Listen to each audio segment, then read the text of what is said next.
Buenas tardes, ¿cómo están? Ahora vamos a continuar viendo otros métodos de la clase de ArrayList. En el video anterior, si recuerdan, habíamos visto cómo crear una lista de objetos genéricos y una lista de objetos específicos a través del uso de generics.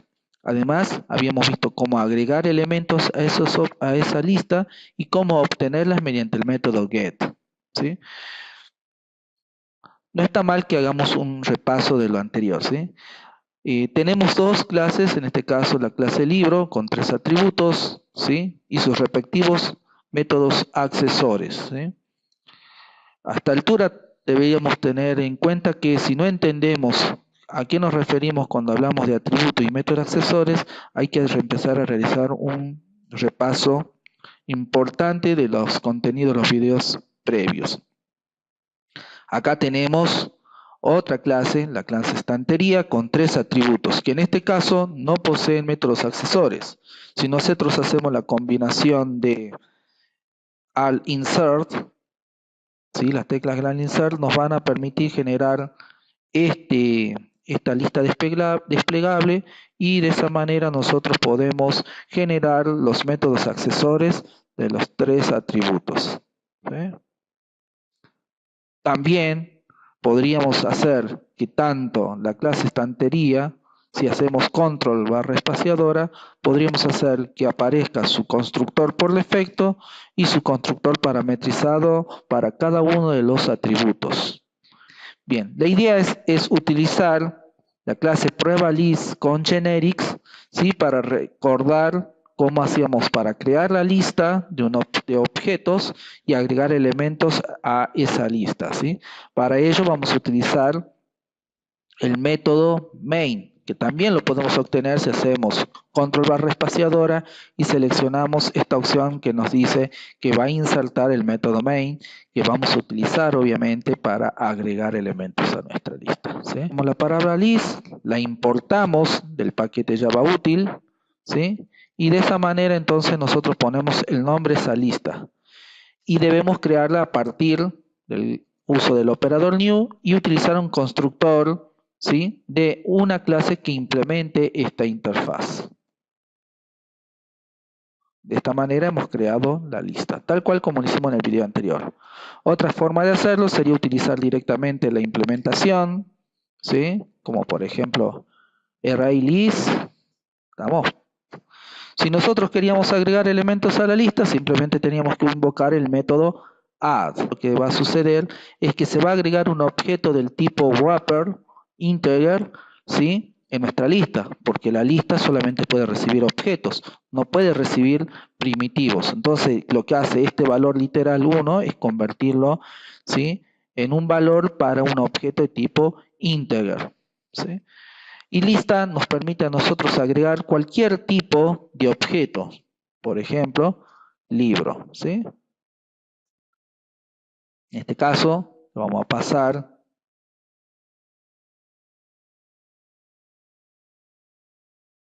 el título y el precio, ¿sí?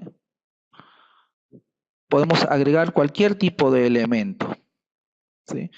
Si los queremos mostrar, simplemente teníamos que utilizar el for o cualquier estructura repetitiva para recorrer esa lista de objetos a través de los índices. Por eso definimos un índice, por ejemplo, i.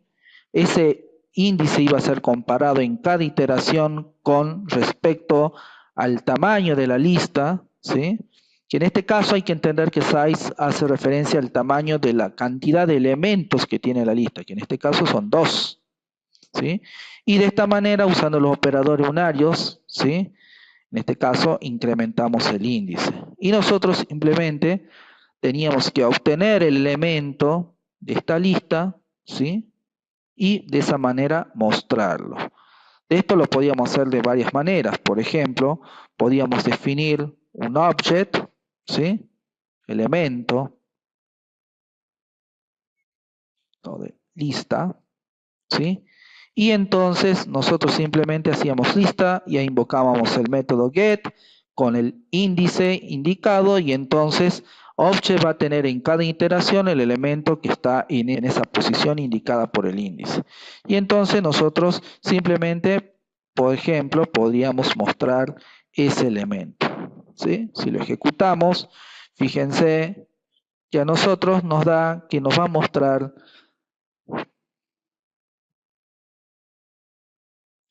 ¿sí? Nos va a mostrar los valores que hemos ingresado, ¿sí? Fíjense, ¿estamos? Bien. Fíjense que en este caso me muestra un solo valor. ¿Por qué? Porque inicialicé la lista en la posición 1. Si la iniciamos en la posición 0, como corresponde, nos muestran ambos valores, ¿sí? ¿Sí? Ahí está. Bien, eso por un lado. Y recordemos que esto lo mostraba así porque en este caso, libro es una clase sin redefinición del método toString. Si nosotros agregamos la redefinición del método toString, que también la podemos hacer tocando control barra espaciadora, vamos a ver que tenemos un método para sobreescribir denominado toString. Esta sentencia que está acá es lo que hace que se muestre por defecto el nombre completo de la clase y una posición en memoria de forma simbólica, ¿sí? Al después del símbolo arroba, ¿sí? Acá es donde yo, por ejemplo, voy a sustituir esta referencia para indicar que muestre el ISBN, que lo que hace todo esto es encadenar cadenas de caracteres. Fíjense entonces que cuando vuelvo a ejecutarlo, ahora me lo muestra de esta manera porque cuando mandamos el objeto, invoca en forma implícita al método toString y nosotros hemos redefinido el método toString. Y también lo que podíamos hacer era utilizar la palabra reservada instance_of para determinar qué tipo de objetos es el que se obtiene desde la posición i con el método get. Preguntemos si lista.get en la posición i es una instancia, por ejemplo, de integer, entonces nosotros simplemente vamos a mostrarlo de esta manera. ¿Estamos? Y esto por ahora lo vamos a comentar. Si ejecutamos esto, fíjense que nos devuelve únicamente el elemento que estaba en la posición 0.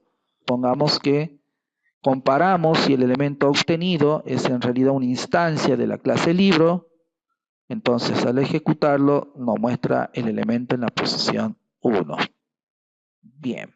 En el otro caso, nosotros también podemos hacer este ejemplo. Vamos a invocar el método main, ¿sí? Vamos a generar una lista, ¿sí?, de libros. De esta manera lo colocamos, importamos los libros y vamos a llamar libros, ¿sí? Y lo vamos a crear a partir del ArrayList, ¿sí? De esta manera habíamos visto en el video anterior que esto solamente nos permitía incorporar objetos de tipo libro. Por ejemplo, new libro. Vamos a usar el mismo ejemplo.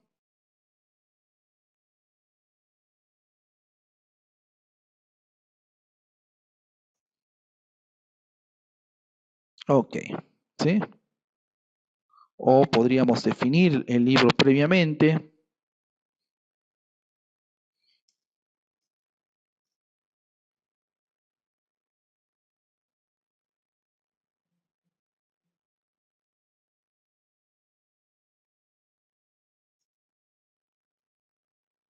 ¿Sí? Usando su constructor parametrizado, y la forma de incorporarlo también es con el método add, ¿sí?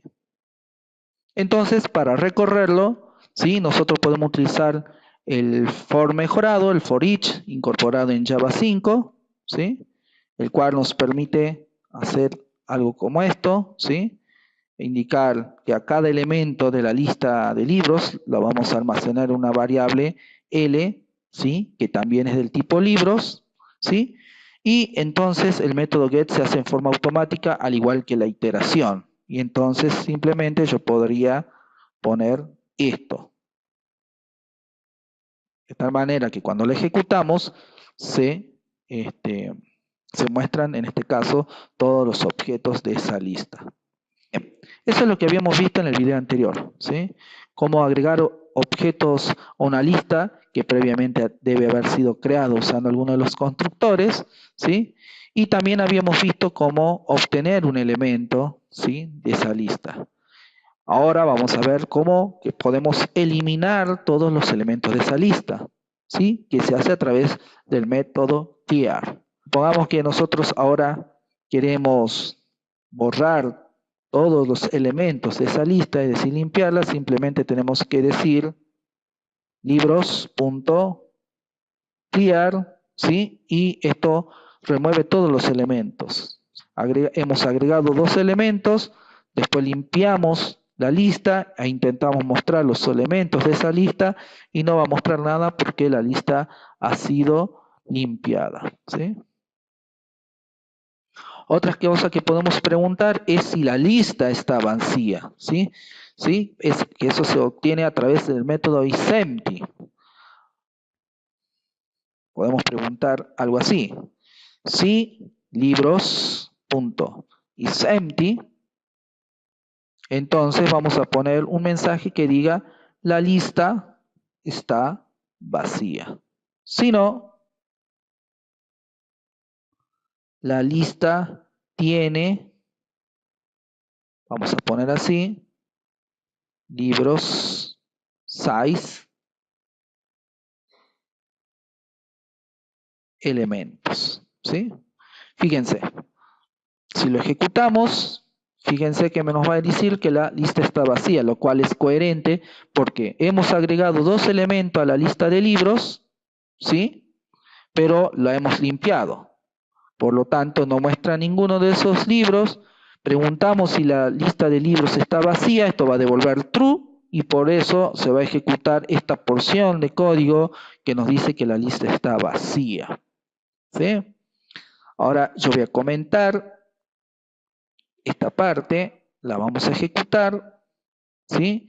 Y fíjense que nos muestra los dos elementos de la lista y nos dice que la lista tiene dos elementos, ¿sí? Veamos el código, ¿sí? Hemos agregado dos libros, lo estamos mostrando con esta porción de código dentro del for, ¿sí? Y preguntamos si la lista está vacía. La lista no está vacía, por lo tanto viene por el si no, ¿sí? Y acá usamos el método size que nos devuelve la cantidad de elementos que tiene la lista, que en este caso era 2, ¿sí?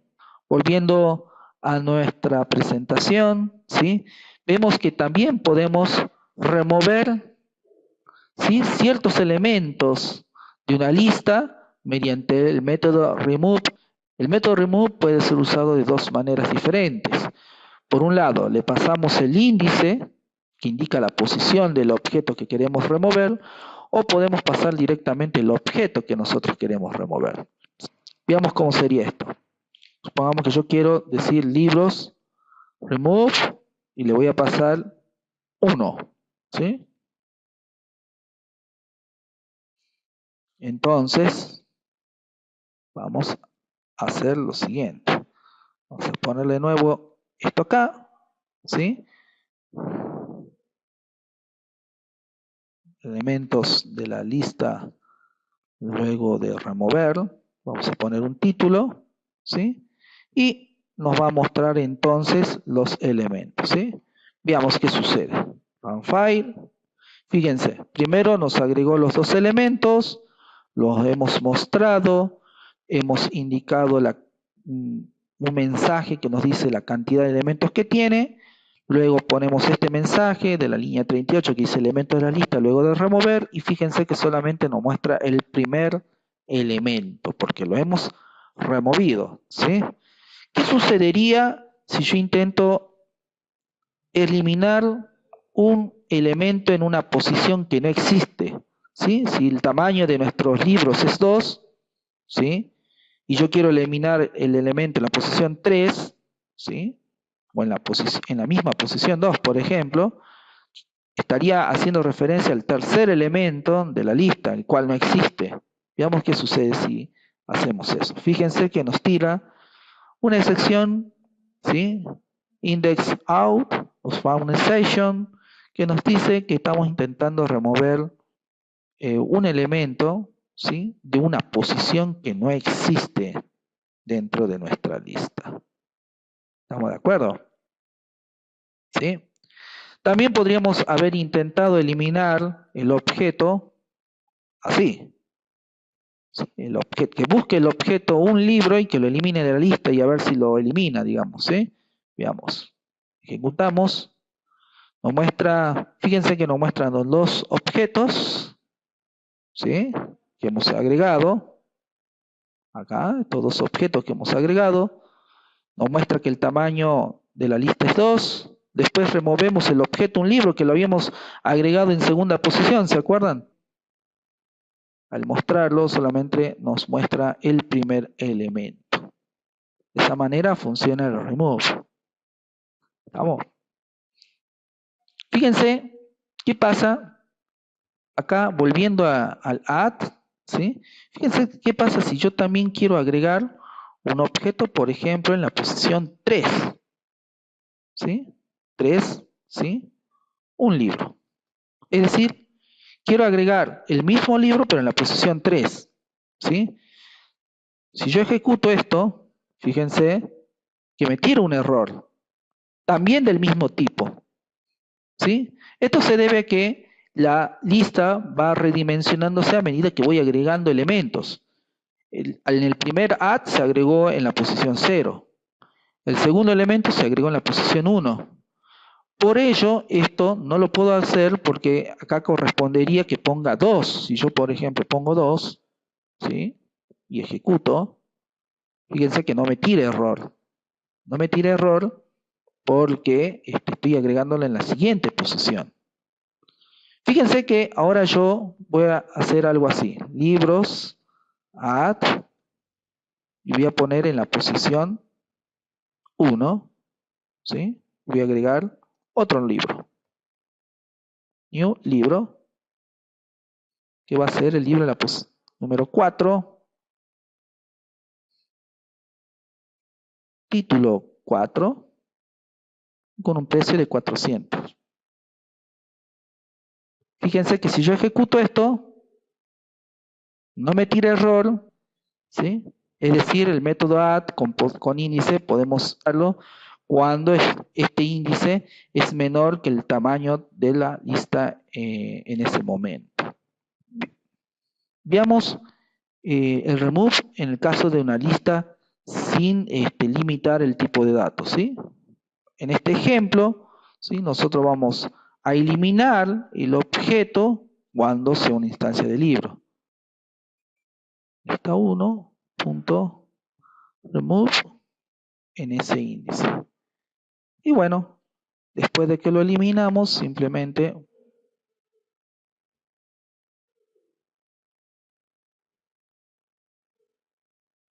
bien, veamos.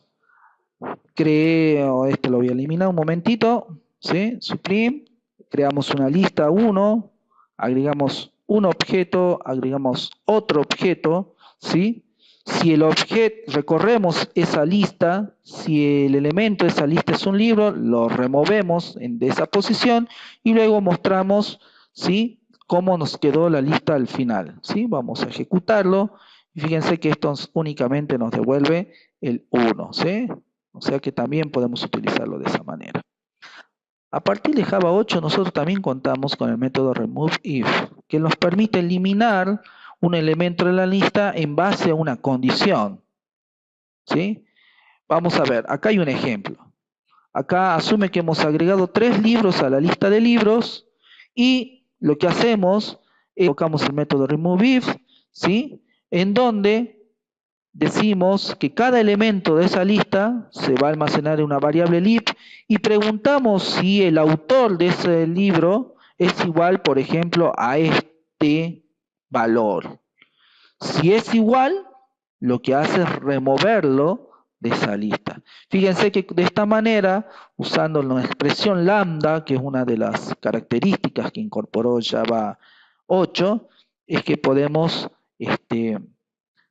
remover elementos de una lista usando una condición, ¿sí? Vamos a verlo en nuestro ejemplo. Acá nosotros volvemos al ejemplo donde habíamos incorporado varios libros, ¿sí? Y ahora voy a eliminar todos los libros. Voy a eliminar todos los libros que tengan como código 1111, ¿sí? Vamos a hacer eso. Voy a borrar toda esta parte para que quede más claro, ¿sí? Ya están incorporadas, ¿sí? Y lo que hago es invocar al método remove if, ¿sí? Que fíjense que lo adquiere de la interfaz collection, por lo tanto está ahí implementada, ¿sí? Dijimos que lo que nosotros hacíamos era básicamente generar una variable que representa cada uno de los elementos de esa lista, ¿sí? En este caso yo voy a poner live, ¿estamos? De esta manera, ¿sí? ¿Y qué va a suceder ahí? Vamos a hacer la comparación. Por ejemplo, live, punto. Fíjense que en este caso voy a llamar al ISBN y el método equals me permite comparar si el ISBN del libro es igual, en este caso, a 1111. Si es así, lo remueve. Entonces, cuando nosotros mostremos los libros,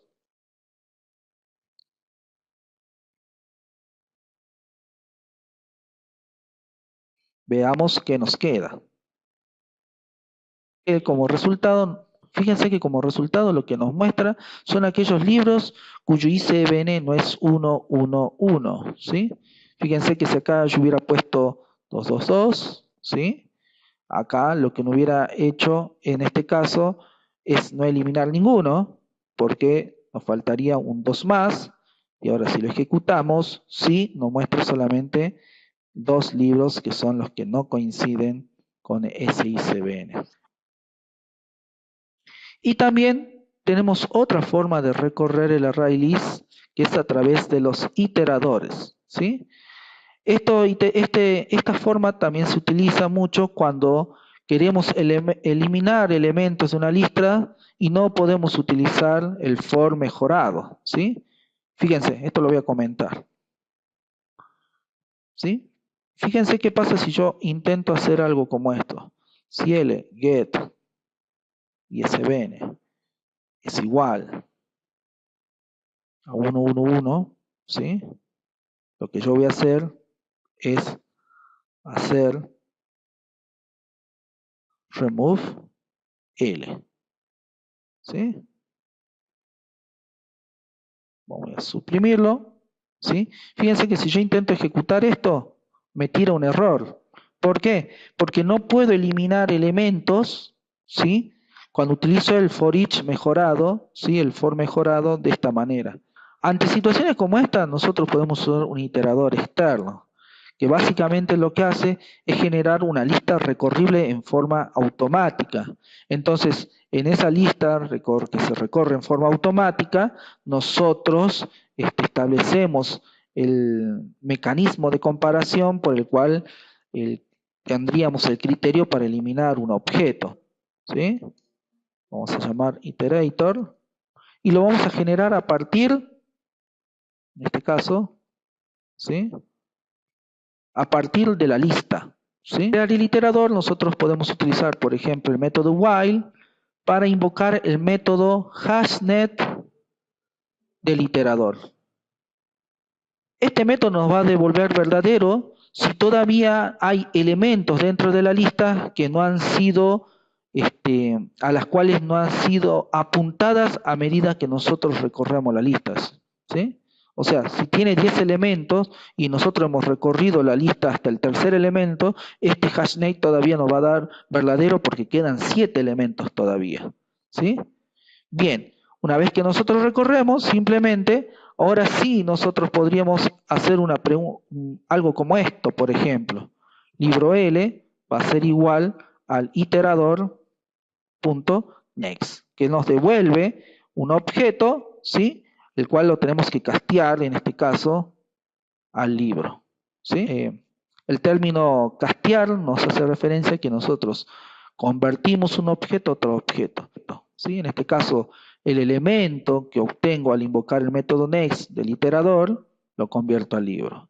El método next, en este caso, lo que hace es obtener el elemento, ¿sí?, de la lista en el índice indicado y luego a ese índice lo incrementa en 1 en forma automática, ¿sí? Y entonces acá sí yo ya puedo, por ejemplo, hacer la comparación. Si L.getICBN es igual a U, por ejemplo, 222, ¿sí? Bueno, ahí lo voy a poder invocar, ¿se entiende? Y entonces ahí sí yo ya puedo, fíjense, mostrarlos. Y en definitiva, si ejecutamos esto, fíjense que nos van a devolver los elementos que no son igual a los 2, ¿sí? Fíjense que el iterador de esta manera nos facilita mucho el trabajo, ¿sí?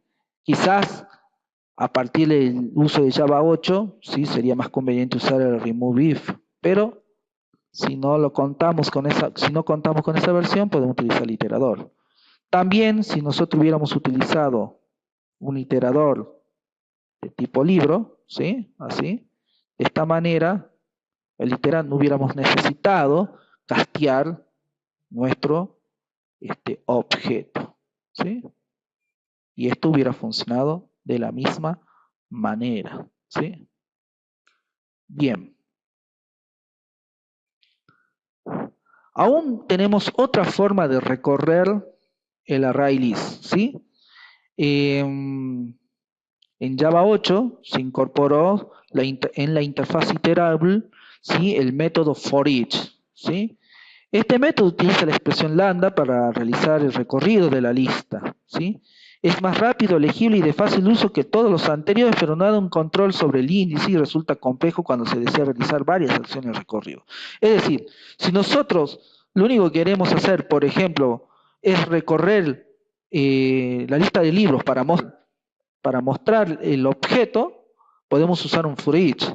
Pero si queremos hacer muchas acciones, es más conveniente usar un for, y bueno, ahí nos va a dar control del índice y vamos a poder realizar más operaciones. Pero si no, podemos usar el forEach para simplemente mostrar los valores. Entonces, fíjense que sería mucho más cómodo usar ese tipo de forEach en lugar de usar el for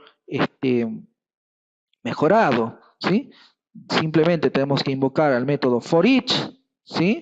Y system out println, ¿sí? Y adentro le voy a mandar leave. Bueno, fíjense que de esta manera, entonces, si yo ejecuto esto, me va a mostrar exactamente lo mismo, ¿sí? Es otra forma de recorrer los elementos de la lista y trabajar con cada uno de esos elementos, almacenando en una variable. Esto también usando la expresión lambda. Array list no se puede ordenar. Ya habíamos visto que la lista lo que hace es partir del preconcepto de que cada elemento es agregado uno detrás de otro. De esta manera nosotros no podríamos reordenar sus elementos. Sin embargo, ¿sí?, ArrayList es una de las clases más usadas dentro de las colecciones y por eso desde la versión 8 de Java, ¿sí?, se le agregó a la interfaz list el método sort. Este método recrea la colección con los elementos ordenados bajo un criterio, es decir, no es que ordena la lista del array list, sino que crea una nueva lista y se la almacena en la variable que nosotros estamos trabajando, ¿sí? Para eso nosotros usamos nuevamente la expresión lambda para invocar la interfaz comparator y de esta manera nosotros invocar el método comparing, ¿sí? ¿Sí? Y de esa manera nosotros, por ejemplo, podemos indicar por qué criterio lo vamos a ordenar en forma ascendente por defecto, ¿sí? Este ejemplo lo que hace básicamente es ordenar la lista de libros por precio en forma ascendente. Fíjense, invoca a la interfaz comparator, llama al método comparing, ¿sí? Cada elemento de libros en este caso es una instancia de libro y por lo tanto con estos dos puntos nos permite invocar alguno de sus atributos, ¿sí? Vamos a verlo, ¿sí? Acá no voy a eliminar ninguno de los libros, ¿sí? No los voy a eliminar. Y lo que sí voy a hacer es reordenarlo, ¿sí? Voy a poner libro sort, ¿sí? Y voy a llamar a la clase compare, a la interfaz comparator, ¿sí? Comparator, ¿sí? Acá está, ¿sí? La interfaz, ¿sí? Y de él voy a invocar el método comparing, ¿sí? Y acá es donde yo voy a utilizar esto, ¿sí? Para indicar que cada elemento que nosotros tenemos dentro de libros lo vamos a considerar un objeto de la clase libro y por lo tanto con los dos puntos nosotros vamos a poder acceder a cualquiera de sus atributos e indicar de esta manera el criterio de ordenación. Fíjense que en este caso lo voy a ordenar por ISBN, ¿sí? Y entonces cuando yo ejecute esto, fíjense que básicamente me lo ordenó por ISBN. Si yo utilizo otro criterio, como por ejemplo, el criterio va a ser el precio, ¿sí? Fíjense que lo ejecuto y de esta manera me lo ha ordenado por el precio, que en este caso no se lo está mostrando. Vamos a mostrarlo agregándolo en libro, ¿sí? En el método toString le vamos a agregar el precio, ¿sí? Vamos a agregar el precio más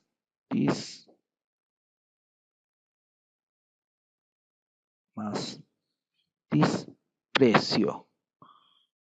Bien, entonces, fíjense que de esta manera, entonces, yo acá lo voy a volver a ejecutar y ahora sí me va a mostrar ordenado por el precio, ¿sí?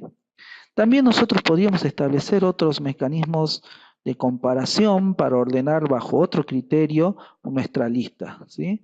Y hay mucha bibliografía, ¿sí? Sobre cómo utilizar el método SOR y cómo personalizarlo para que una lista pueda ser ordenada bajo otros criterios. Así que lo invitamos de esta manera que ustedes puedan acceder a esa bibliografía para, para potenciar el uso del método SOR de las listas. Bien, eso ha sido todo. Nos vemos en el siguiente video.